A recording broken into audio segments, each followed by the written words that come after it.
Hello, I'm Sunny Williams. I'm up here on the International Space Station. So this is Node 2. This is a really cool module. Of course, most of these modules you'll see they have 4 sides and they're put together. That way we could sort of work on a flat plane, either a wall, a floor, another wall, or the ceiling. But you know, again, all you have to do is turn yourself and your reference changes. The reason I'm bringing that up is because this is where 4 out of 6 of us sleep. And so people always ask about sleeping in space. Do you lie down? Are you in a bed? Not really, because it doesn't matter. You don't really have the sensation of lying down. You just sit in your sleeping bag. So here's one sleep station right here. I'm going in right now. You can follow me if you want. So I'm inside. It's sort of like a little phone booth, but it's pretty comfy. I've got a sleeping bag right here that we sleep in, so we don't have sort of like a little bit of a cover. We don't fly all over the place. But you know, you can sleep in any orientation. I have it sleeping, feeling like I'm standing up right now, but like you saw, I'm on the floor. But it doesn't matter if I turn over and I sleep upside down. I can't have it, I don't have any sensation in my head that tells me that I'm upside down, so it really doesn't matter. The sleep station is also like a little office. We've got a computer in here. As you can see, we've got a couple little toys. I've got some books. I've got some clothes and other things that make it sort of like home. I'm coming out. And just for reference, that's one sleep station. This one's another. Right here. There's one on the ceiling, if you want to call it. Right here. And then there's a 4th on the other wall over here. So all of us sleep in a little bit of a circle. All right, come on back. There's more to show you.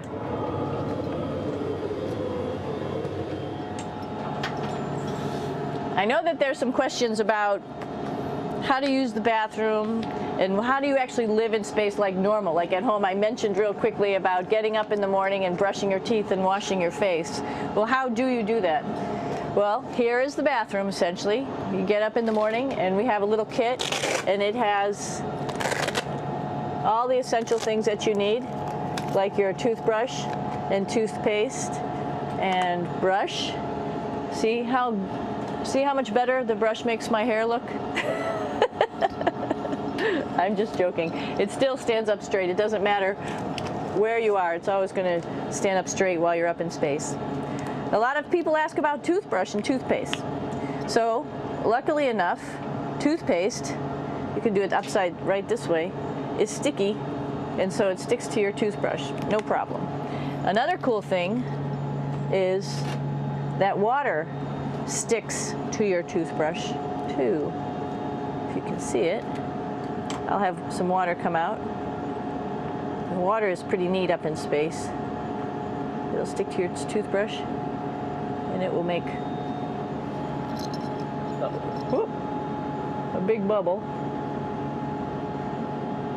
And that's just by surface tension. And then you can drink it. So a lot of people ask about what do you do with the toothpaste after you brush your teeth.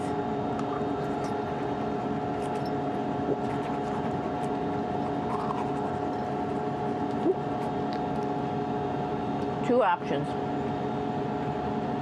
Swallow it, and it's sort of like mouthwash, but it tastes a little gross.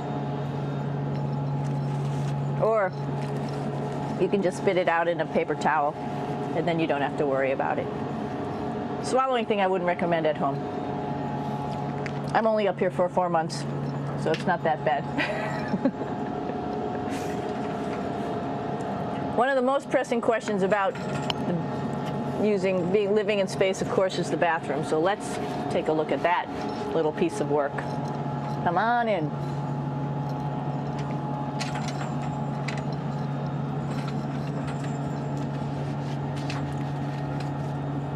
Here we are at the throne. This is awesome. You might see the little You might have noticed the little moon on the outside. This is our orbital outhouse right here.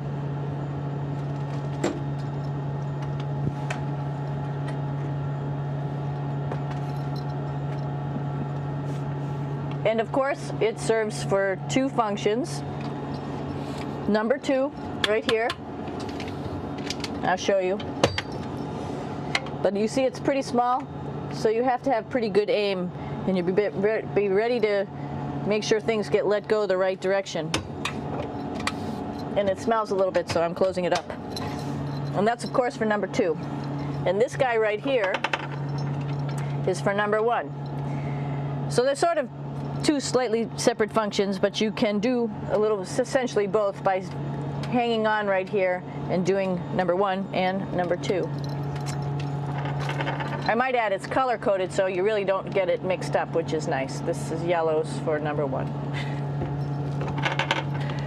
And also there's a selection of paper.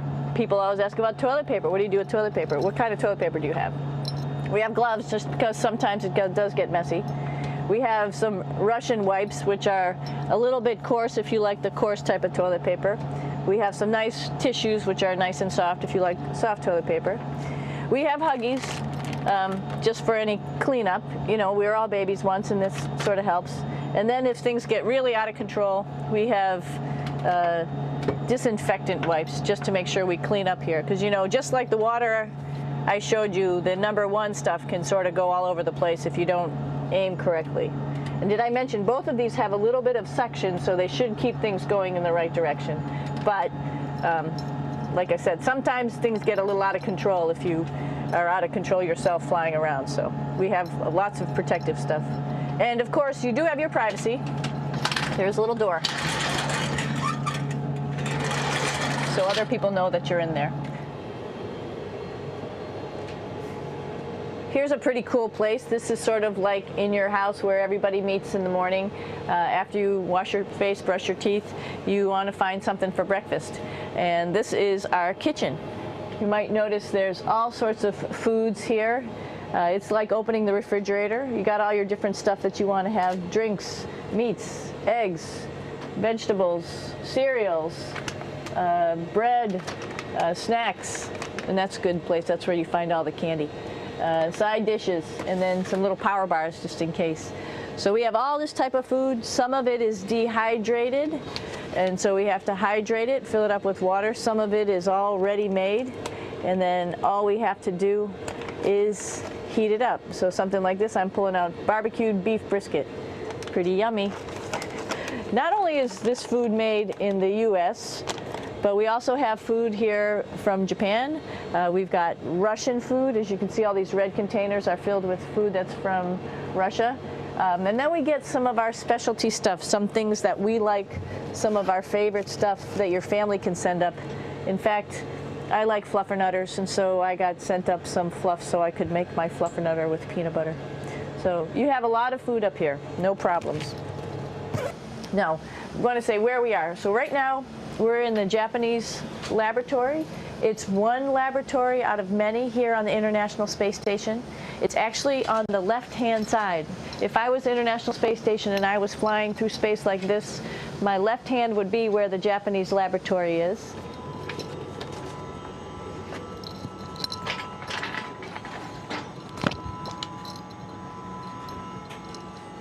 So now again, we're on the right-hand side, all the way on the right of the International Space Station. This is Columbus, the European module. It has science experiments all over. You could see it looks a little bit crowded. And here we do a lot of our medical experiments.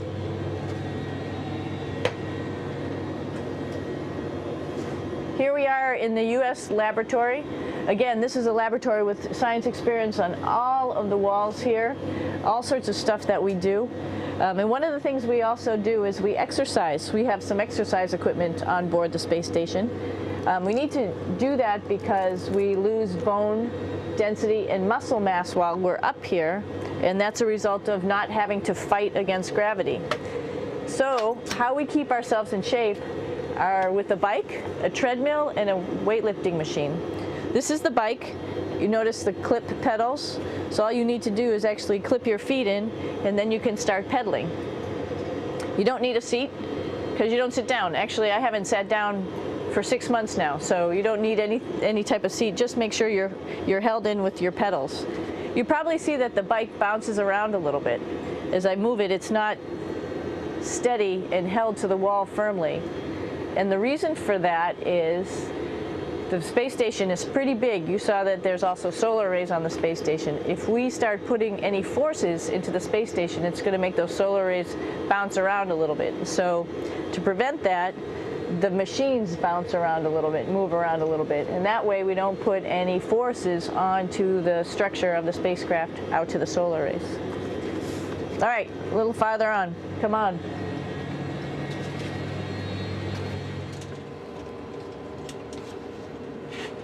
I'm here with my 2 buddies in the airlock.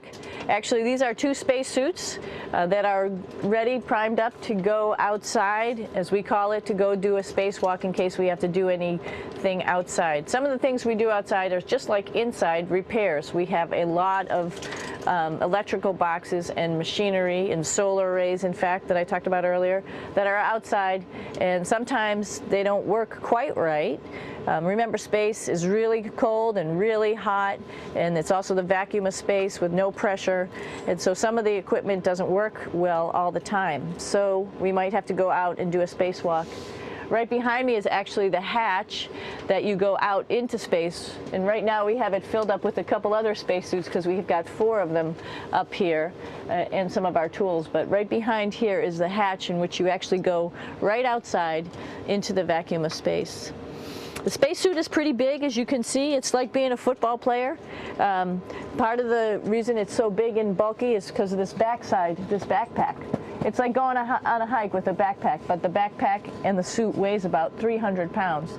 Luckily in space, nothing really weighs anything, so you don't feel that it's so heavy. But we need to have such a big suit because that guy back there is essentially the heart of the spacecraft. I call this actually a spacecraft. It has all the oxygen for you. It has all the carbon dioxide removal system for you. It also has a heating and cooling system to make sure to regulate our body temperatures while we're outside. It also has a computer, so it tells you on a display here if there's anything that's going wrong with the suit, if we're running out of oxygen, if we have too much carbon dioxide, or any type of electrical problem. So it's a pretty awesome little spacecraft, and actually got to go out, use my little spacecraft a couple times, and it worked like a charm. Lucky that it works very nice. You might want to see what the helmet looks like. It's pretty cool too. We don't usually go out like this, so you usually can see when the helmet's open. So you can see what it looks like inside. Somebody's little head would be inside of here. So you can see, you can turn your head all the way around while you're inside of there, but the helmet stays still. So that's determines how far you could see. And it's usually pretty sunny out there, so we have to wear our sunglasses, and this is our sunglasses right here, which make you look pretty cool.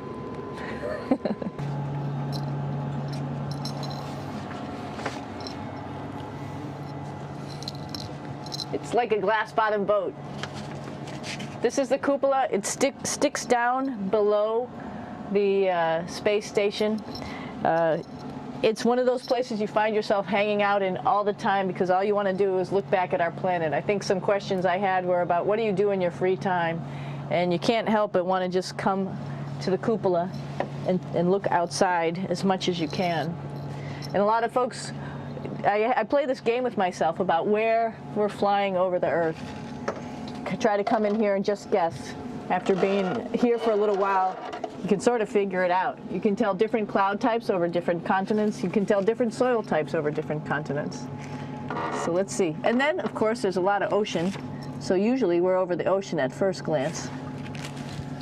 I will tell you in just a moment where we are.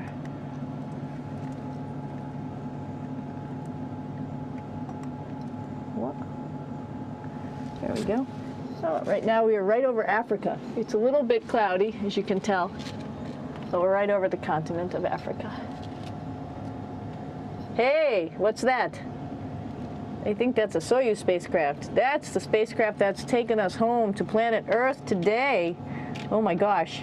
We might have to go take a look at that.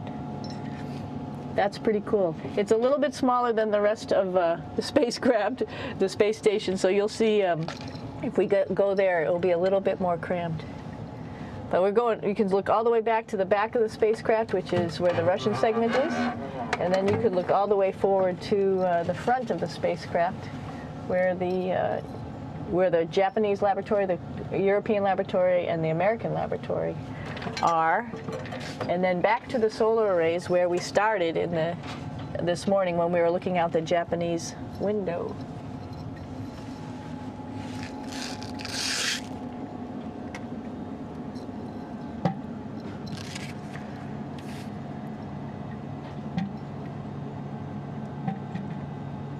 So other questions that were here are, what would you recommend as a job, and to what type of person would want to be an astronaut?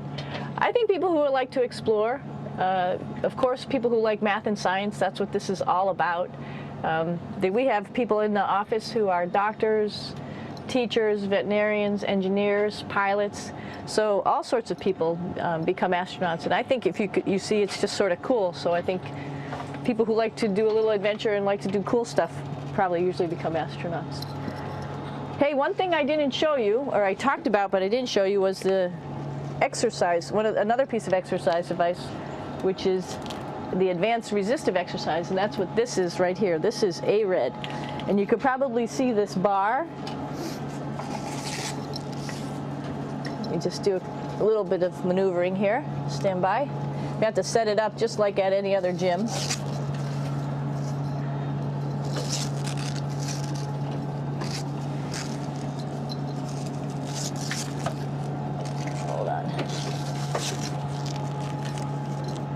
Show you how this works.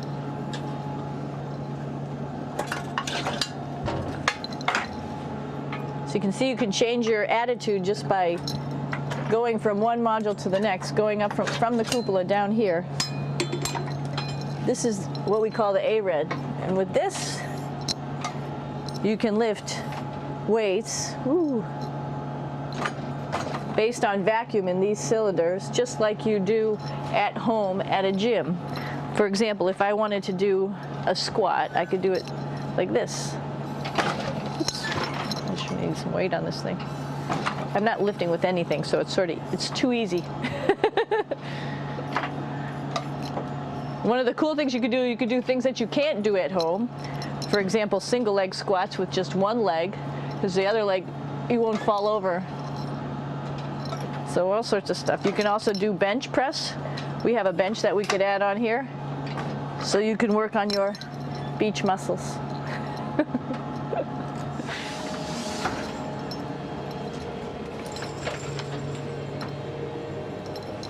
Hey, Aki, what are you doing down there? Crashing things. This is one of the cool things about space, too. It sort of looks like there's a big old hole here, but you don't even think twice about it. You could just jump over the hole, or if you want, you can go jump into the hole. I'm coming down. Woo!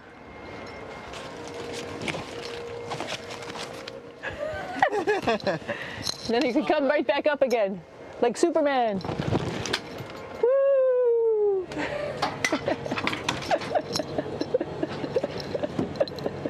We're lucky we have a really cool big space station that you can fly around in. That's actually called the PMM. You might have saw it out the window. It's a big silver canister.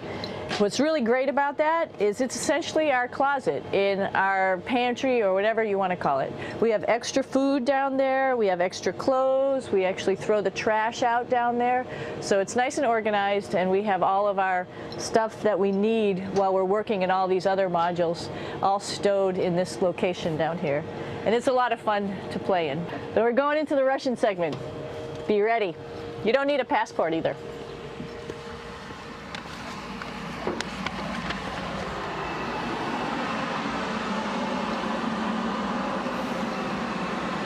It goes a lot farther back than this.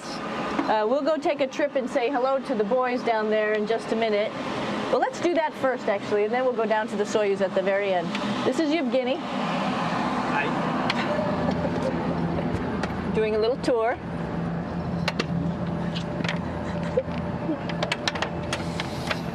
This is the FGB, and what's cool about this module, it is actually the very first piece of the space station that came up in 1998. The space station has been around for about now manned for 12 years, but it's been up in space for about 14 years. And this was the very first. It is like the Russians' PMM. It has a lot of storage, as you can see.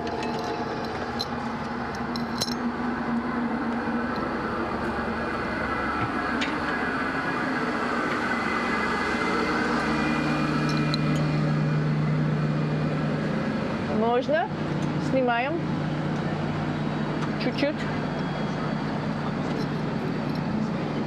So here we are in the heart of the space station, really. This is the service module. This is the central post.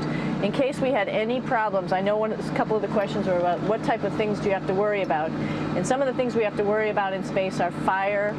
If we had a fire, if we had a depressurization, like we were hit by a micrometeorite and it made a hole, or if we had some type of toxic atmosphere. We use ammonia for our radiator, so there is a possibility that ammonia could come into the vehicle, and then it would be bad for all of us. If we have any of those problems, we come right here, which we call the central post. It is the main heart of the space station. It was also the first computers that came up here that ran the space station, and so behind this wall right here are these main computers.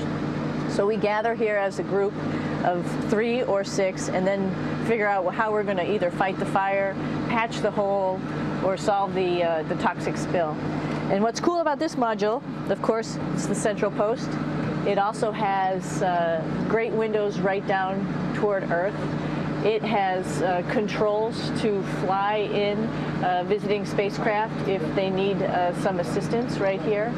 It has Russian computers as well as American computers to help us control anything we need to on the space station. It's a couple of our crewmates back there, Oleg Novinsky on the right and Yuri Malenchenko on the left.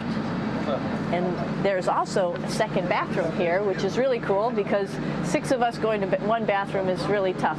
And so there's one bathroom here and one bathroom on the other side where I showed you.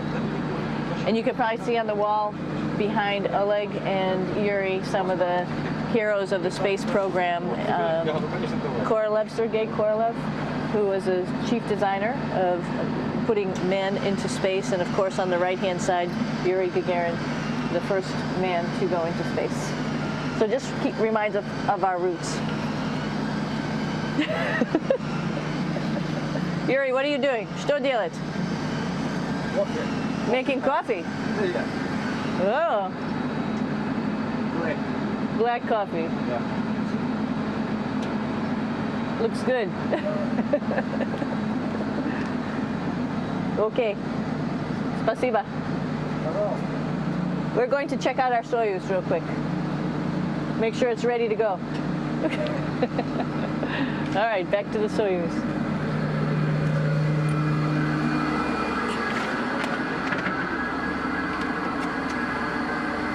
I'm going to stop here just for a quick second. You can see on the Russian spacecraft there's also other modules that stick out, down, and above. Right here is, let's see, I'm trying to be oriented. That's a place where we do spacewalks from for the Russian side. There's Russian spacesuits in here, and also a visiting vehicle which brought fruits and vegetables and becomes a trash container when we undock. Up on this side is also a future place where they're going to do spacewalks from, and connected to it is Kevin's, Oleg's, and Yevgeny's Soyuz spacecraft. And now let's go see ours. Whoa! Извините. No problem. Это пробка.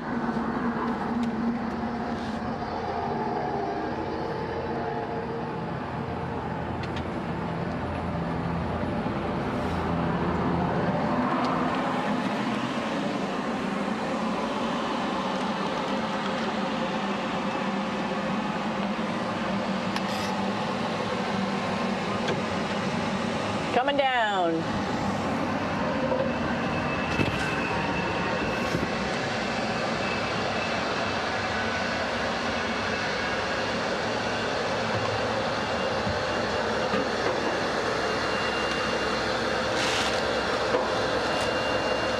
It's a little tricky getting in here.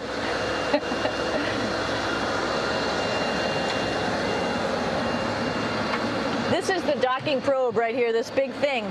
This helps us connect to the spacecraft.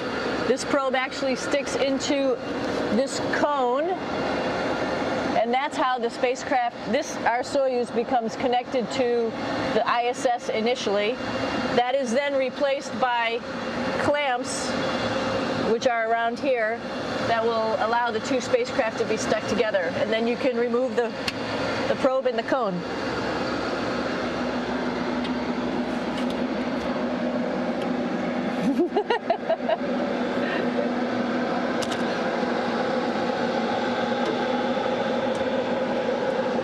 You okay?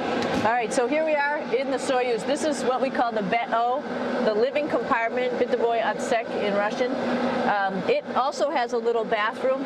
It's not as good as the other bathrooms, so we try not to use it too much. It has drinking water in it if we need something to drink. And then, of course, it's filled up with a lot of cargo for us. Bringing up and also bringing back down. It has a second purpose when it comes back to Earth. It serves as a garbage container. During the descent, we'll get rid of this area right here, and everything that's in it will just burn up as it's coming into the atmosphere, so that way we can get rid of a little bit of trash. But the main area where we were on launch and where we are going to be on descent is down here, because we're not part of the trash. So we're in a safe place. So we're in the descent module, SA. It's a little small, but you can get in.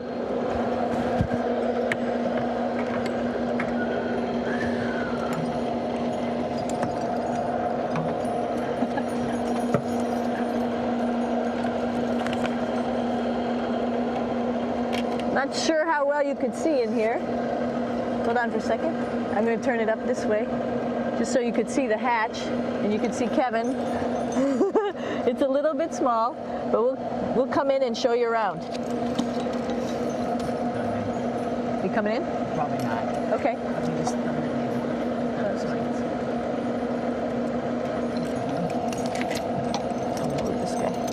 Got to move a couple things. We were just starting to get ready. We're preparing a couple days ago for our ride home.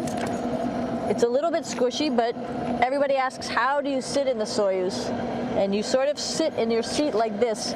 The seat is molded to your body, and so you can just sort of squish in here and be pretty relaxed. Everybody has a handmade seat for them. And then, of course, there's a control panel, and that's where we do most of our actions and work right here. There's hand controllers, which you can fly the vehicle with, and there's a stick right here, primarily used for communications when we're trying to talk to the ground. So 3 of us fit in here. Like I said, it's a little squishy, but somehow it seems like we all managed to get in here and fit pretty well, and it's a pretty safe ride home. You're probably wondering, what's all this junk behind us?